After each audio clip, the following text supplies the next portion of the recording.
জীবনের প্রথমবার এসেছি বারাতে, মানে বরযাত্রী এরকম বিয়েতে কিন্তু আমি প্রথমবার এসেছি।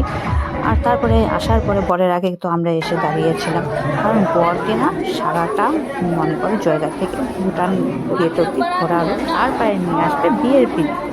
তো এরকম করতে করতে প্রায় 11টা বেজে গিয়েছে, বর এখনও আসেনি। তো অতক্ষণ আমরা দাঁড়িয়ে থাকতে পারবো না, কারণ মেয়ের পরের দিন স্কুল আছে।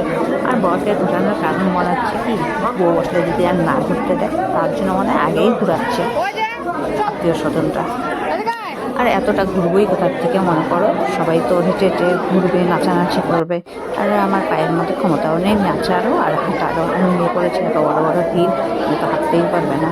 তাই কিন্তু আমরা বরের বাইকে এসে পড়েছি। তারপরে এখানে স্টলের দিকে এসে পড়েছে মেয়ে। আমার তো খাওয়া হয়ে গেছে, তো খাওয়ার পরে আমি ভিডিও করলাম। মেয়ে হচ্ছে জিলাপি। তো 11:30 বাজে, এখনও ফোনে খেতে দেখতে পারলাম না, কিন্তু আমাদের একসাথে বিয়ে হলে পরে কিন্তু বর ঘুরে ঘুরে আসে, আর কনেকে তো দেখাই যায় না।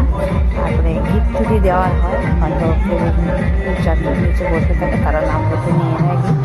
তো দেখতে পারলাম না। তো আমরা খাওয়া দাওয়া শেষ করলাম। শেষ করার পরে যখন আমরা বেরোচ্ছি, তখন দেখছি বর এখন বরযাত্রী এসেছে। এটা হলো কথা। তারপরে তো এখন বরযাত্রী আসবে, আর আমাদের বাড়িতে দিচ্ছে ঘুরে যাবো।